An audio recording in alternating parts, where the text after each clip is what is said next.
hard times come and hard times go, and we're still here, high or low. And I'm gonna take one step at a time, gonna keep walking, walking, walking. Everything's gonna be fine, I know it will. Gonna take one step at a time, gonna keep walking, walking, walking. Everything's gonna be fine, I know it will. I know you're sad, look at yourself, but turning like that, how did that help? And every thought that crosses your head doesn't have to be heard, it doesn't need to be said. And I'm gonna take one step at a time, gonna keep walking, walking, walking. Everything's gonna be fine, I know it will.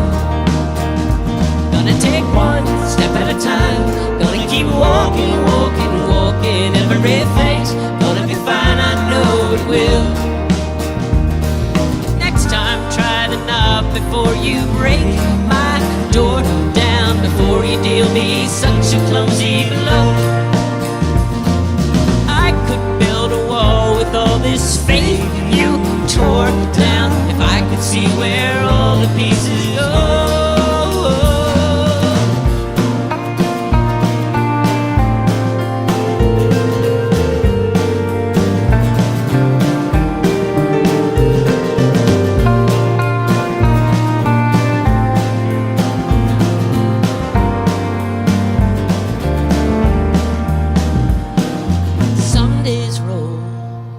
Like a beautiful sea, till the light comes down through the moonlit trees. Oh, maybe we'll win, maybe we won't. And some days fly, and some days don't. I'm gonna take one step at a time, gonna keep walking, walking, walking. Everything's gonna be fine, I know it will. At a time, gonna keep walking, walking, walking. Everything's gonna be fine, I know it will. And everything's gonna be fine, I know it will. Oh, I'm alright, I'll get by.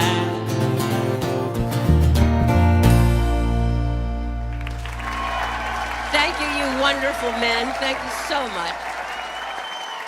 Are they amazing? They're great.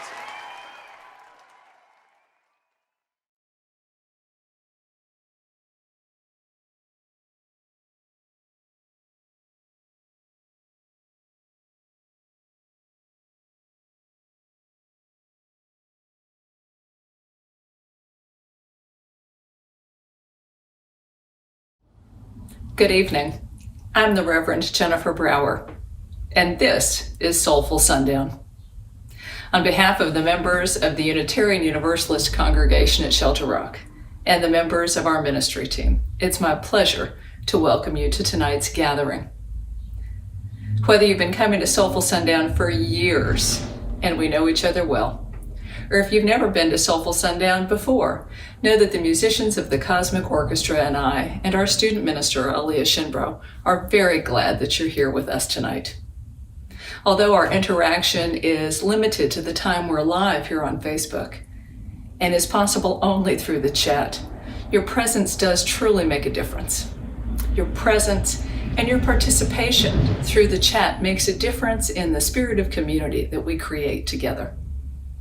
So whether you are local to our area, or you are joining us from someplace far, far from Long Island, New York, I want you to know that I'm pleased to be with you tonight, and I look forward to getting to know you better. And I want you to feel welcome here in the Soulful Sundown community. The musicians and I hope, as we do every month, that you will find some of what you need this evening here with us. As music resides at the heart of this religious experience, I'd like to take a moment to introduce you or reintroduce you to the members of the band and thank them for sharing their gifts with us. This evening we are joined by the Cosmic Orchestra, made up of Pat Falco and Erica Lee Jonathan Prentice, and Eugene Ruffalo. We have with us Mark Schulman and Ben Wish, and Chris Marshak, who is the Cosmic Orchestra band leader. If you've not been with us for the last few months, allow me also to introduce you to Aaliyah Shinbro, our student minister. Aaliyah's pronouns are they, theirs, them. Aaliyah will be taking a leading role in Soulful Sundown next month before their time as our student minister comes to an end and Aaliyah moves on to the next chapter in their life. So tonight, from our homes, our cars, our back decks, maybe some outdoor cafe somewhere, we are gathered to listen to and feel and hear the messages within the music, those that are intended by the songwriter and otherwise. We gather to hear the silence around us, within us, in the pauses between the notes, the pauses between the words. We reflect upon the spoken word and turn over in our mind our private thoughts. We gather here together for Soulful Sundown to be with one another and to feed our interior life. Our congregation, like many Unitarian Universalist congregations that use a monthly theme for our worship services and our small groups, is focused this month on stories. The story of our life. The stories we've told and retold about ourselves, about our circles of friendship and kinship, the story of our society, the community in which we live and move and have our being, and even the global story too.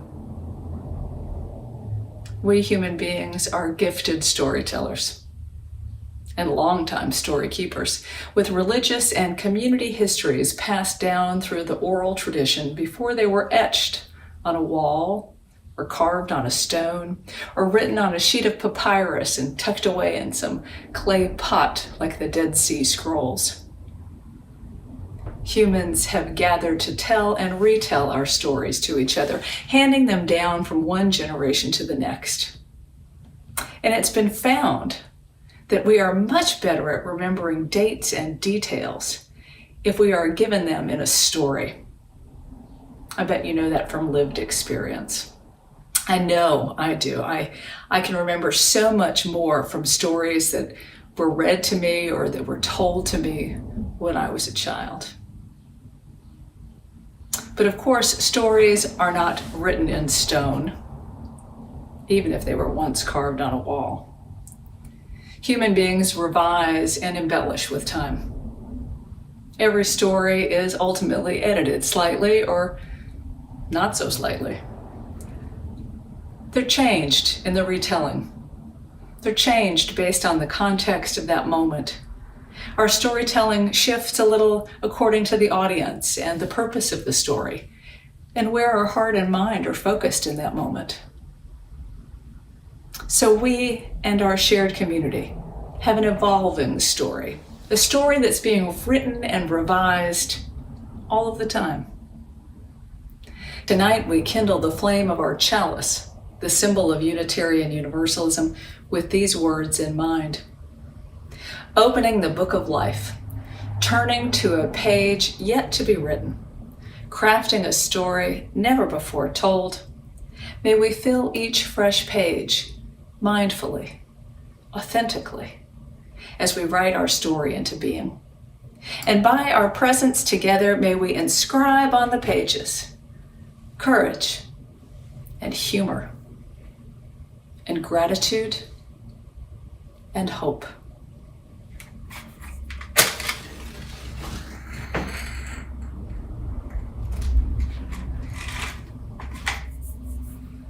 I invite the band to share with you our first song, Time Will Tell.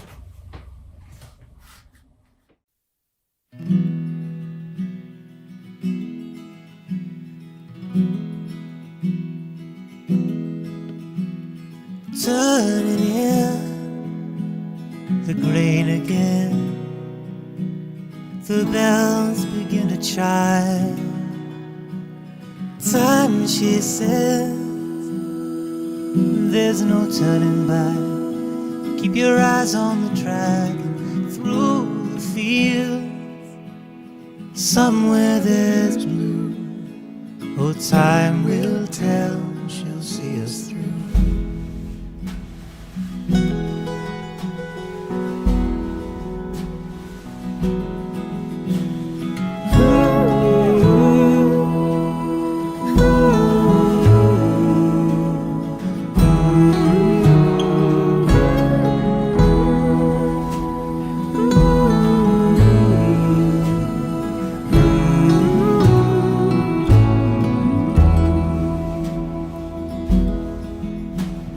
Howling out the windy hills, and all the time we took, you should know just how it steals. Keep your hand on the wheel through it all. Somewhere we knew the time will tell, she'll see us through.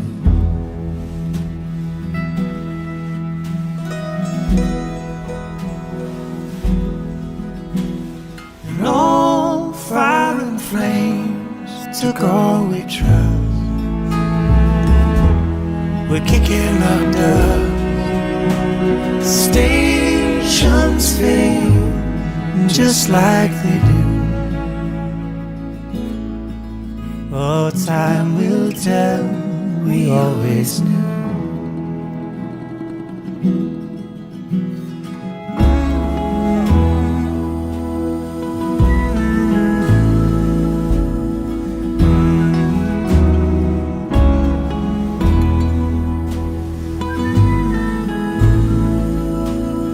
Time will tell, we always knew.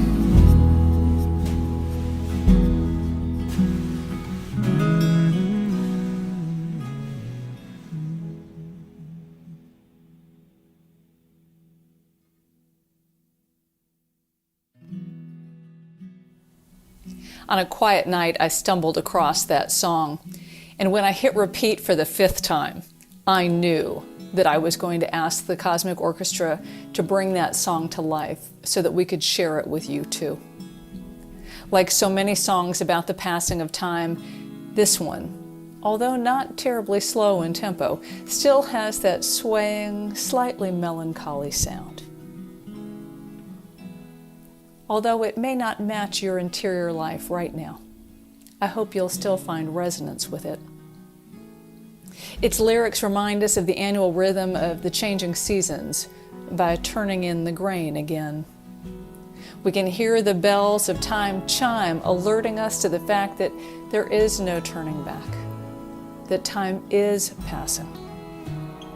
The song offers a reminder that the tracks lead us ever onward, farther down the line, with the stations fading into the distance as we travel from one to the next and to the next.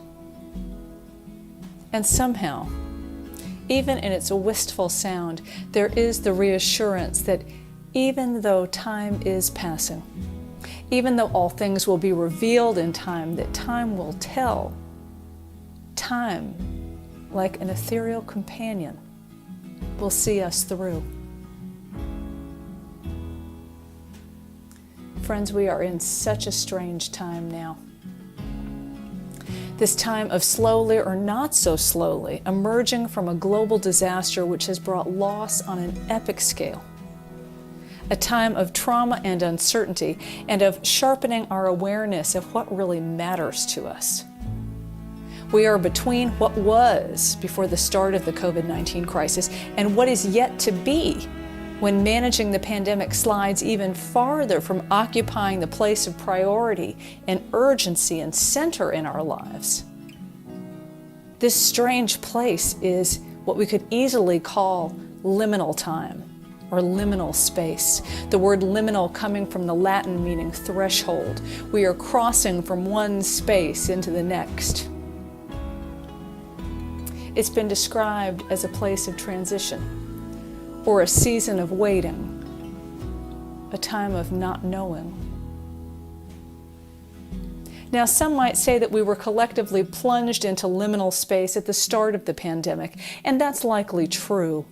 But I believe that we coped with the discomfort by creating habits and routines to provide ourselves with a sense of normalcy and predictability. So we may have maybe moved in and out of liminal space, out of that threshold space as the pandemic has unfolded. And it's only natural that we would have done so. We've sought to limit some of our experience of liminal space because it's uncomfortable. Now, as we're emerging with new information every day about what's safe, things that weren't safe yesterday are safe today. We're back in that place of uncertainty and unknowing. I wonder how we might grow more comfortable with this liminal space, this time and in other experiences. I wonder how we might come to appreciate such periods in the longer arc of our life story and our shared story. Author and Franciscan friar Richard Rohr describes liminal space and experiences this way. They are where we are betwixt and between the familiar and the completely unknown. I love that expression, betwixt and between. I love to use it, so I loved reading it in his words. Liminal space is where we are betwixt and between the familiar and the completely unknown, where there alone is our old world left behind, while we are not yet sure of a new existence. Rohr asserts that liminal space is where all transformation takes place, if we can just learn to wait and let it form and inform us. Rohr encourages that we get there often and stay as long as we can by whatever means possible, because this, the liminal space, is the sacred space where the old world is able to fall apart and a bigger world is revealed. Although it is true that meaningful transformation can occur when we find ourselves in liminal space, it is important to acknowledge that liminal space can come across sort of very airy-fairy and with a spiritual romanticism about it. But in reality, liminal space, that place where the world has fallen apart, can be an expansive threshold, a space so wide and foggy that we can't see what's on the other side. Although it is the place where transformation can occur, profound transformation, there can also be, there is often, significant suffering in that space between what was and what will yet be. We don't like being there. None of us like being there. Even without a pandemic to shove us into the place of uncertainty, we've all been there before. It's represented in the different chapters of our stories. It's that place of loss and grief and bereavement. It's the place where we feel discontent with life. It's the place of the existential crisis, of separation and divorce, of finding ourselves in an empty nest, of receiving a confusing or disturbing health diagnosis. It is all of those moments when seismic shift is occurring and the future is uncertain. Losing our source of income, as so many have during the pandemic, is a terrifying seismic shift. All around us and within this community tonight are people who are carrying great stress and economic insecurity. And as we begin to write the story of our post-pandemic world, friends, we cannot let our fellows fall by the wayside.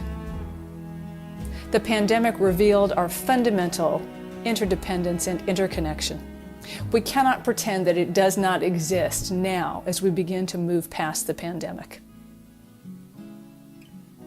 We remain interdependent and interconnected. And we must remain concerned for all of the other people who share this planet. A year ago, the bottom fell out of so many industries. So much has been upended. There are so many people out of work right now. And we have been particularly focused on the musicians and the production individuals whose lives have been disturbed and disrupted by the pandemic. The bottom fell out of the music industry a year ago. Concerts and tours and festivals were canceled. And although we're starting to see a return to live performances, musicians and those who work in the production industry have suffered terribly. The Jazz Foundation of America has long extended compassionate counsel and direct financial support to musicians in crisis. And over the past 14 months, they have expanded their care for jazz and blues musicians. As their website says, we have a large and growing number of clients who rely on us due to illness, age, lack of work, or other circumstances. These artists live precariously even in the best of economic times. They live with no job security and often with minimal savings. They face an indefinite period of financial freefall now. Tonight we take up a collection for the Jazz Foundation of America. This COVID-19 virus has impacted the musicians community probably as heavily as any other in the United States, because most of the people that we look at and support, they survive gig to gig. They make their money from one gig to the next. So if they don't gig, they don't eat, basically. Jazz and blues will continue to give comfort and solace to music lovers throughout the remainder of this crisis and long beyond.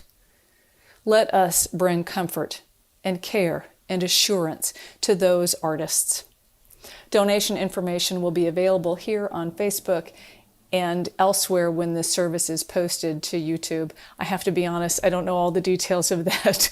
Other people who take care of that and are smarter than I am in these areas. But the information will be available, and my hope is that we will each give as generously as we're able at this time. Thank you very much for your contributions to the Jazz Foundation of America.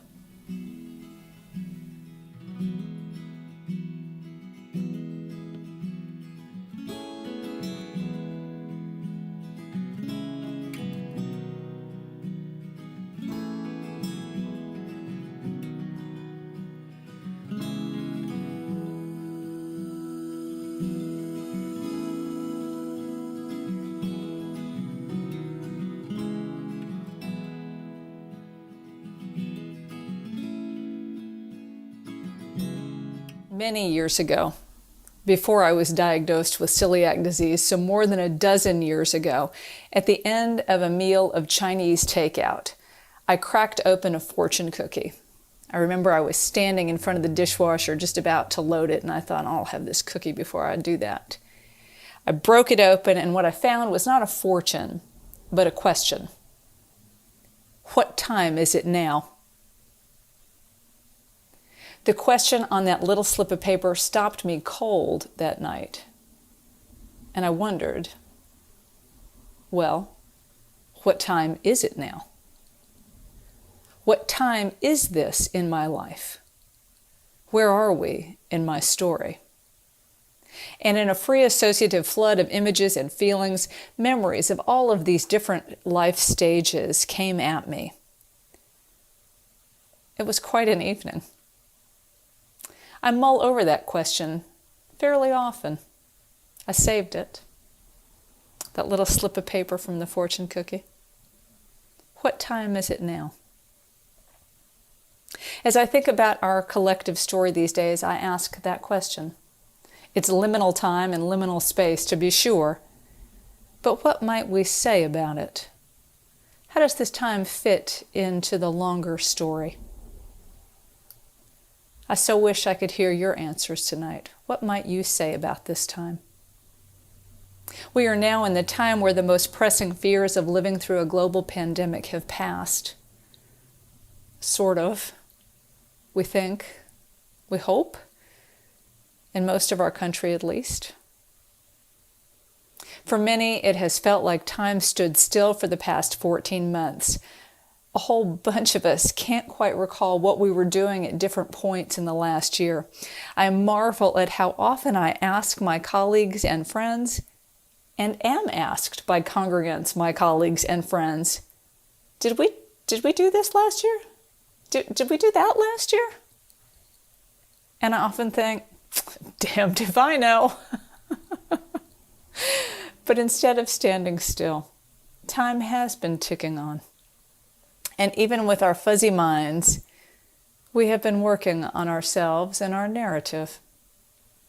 We've each been changing, growing. We've been grieving all manner of losses, deconstructing just about every aspect of our lives, both personal and societal. We've been dismantling some of our psychological and emotional baggage, changing structures within our home and work lives, and seeking to expose and dismantle systems of oppression, racial injustice, and economic disparity in our society. Over the past 14 months, we have felt fear. We have felt love, some of us. We have pushed away our anxieties and developed new ones. We've thrown off habits or threw ourselves more deeply into them. I have a friend who now works out twice a day. And yes, he does have a job, a demanding one too. I don't know how he does it. Our story has had added to it the chapter, the pandemic experience, a chapter the likes of which none of us could have written before last March. And although we each have the chapter now in our story, our narratives are not the same. So what time is it now for you? As many have said, we've been in the same storm, but we haven't been in the same boat. As we are emerging, how are you? Who are you? As you write your story, what's happening now? What are you hoping comes next? What transformation do you yearn for in yourself and in this world? Each day, each moment, we are living a moment that can never come again. Understanding what time it is now depends on our willingness to tune our awareness to the present, no matter what it holds, no matter how uncomfortable the liminal space may be, to stay in it and to listen to what our life has to say. Now here's the good news. Although some of us feel like liminal space can be very good news, here's the marvelous news. Here's the spectacular news, the best news ever, perhaps. The pandemic has shown us that everything is possible, that everything can be changed. For all of the terrible things that are possible, there are an equal or greater number of counterbalancing wonderful things, good things, healthy things, things that help us and others thrive if we but choose them. Whatever stories we wrote before, we can each begin a brand new chapter. And we can begin a brand new chapter for our world. Just yesterday, I saw a member of my community putting a sign in front of his home, a great big, kind of ugly, plywood board. And on it was written in spray paint, "Love thy neighbor." Clearly, somebody wants something different in this world and wants to share that with his neighbors. That's what time it is for him right now. He's planting those seeds. So what time is it now? It's time for each of us to express the possibility within us and to actualize the possibility within this world.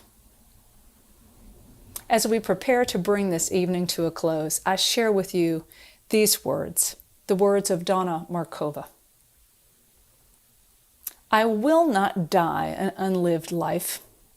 I will not live in fear of falling Whatever that means for you, or catching fire, I choose to inhabit my days, to allow my living to open me, to make me less afraid, more accessible, to loosen my heart.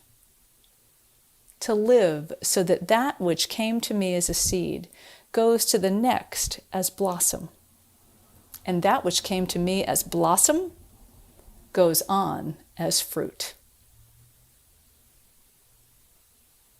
May we choose to live such a life. Thank you for joining us tonight. Good night.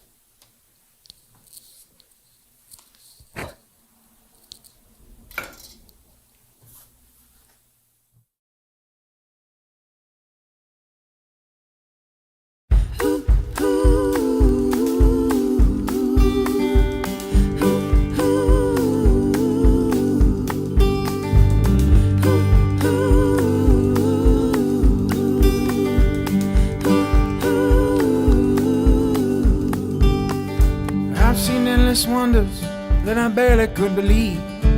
I seen all the stars in heaven were staring back at me. I seen a billion minds collide, then stream into my eyes. As time rolls on, I won't let life leave me behind. Oh, whoa, let's dream out loud, 'cause all we know has been turned upside down. Yeah, everything is possible now.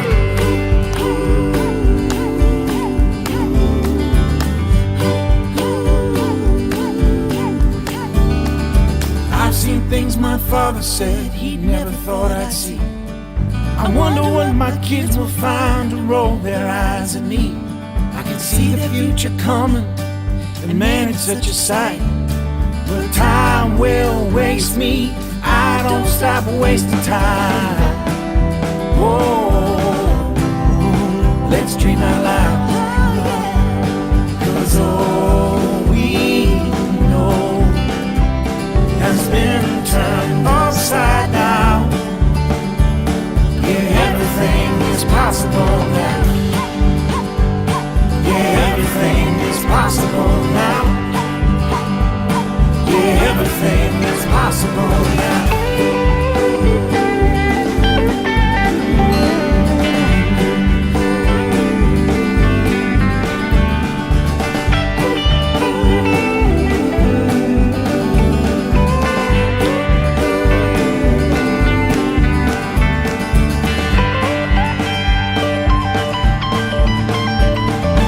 I've seen all the prophets fall from pillars made of sand.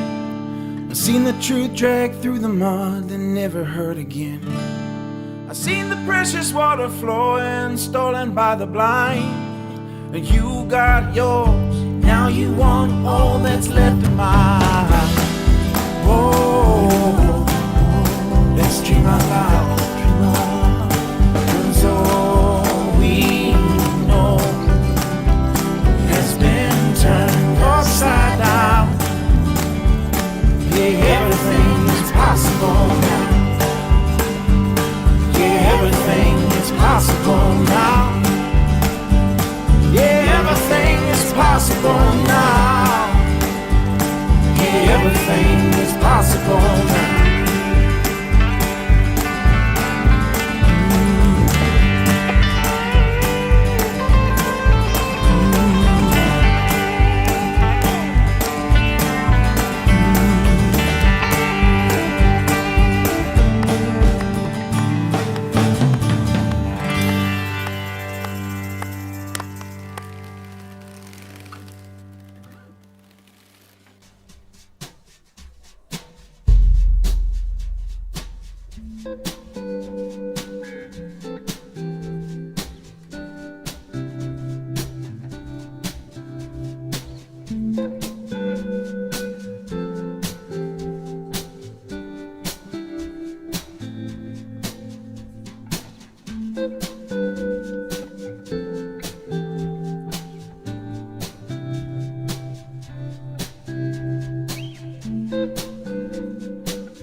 Thank you.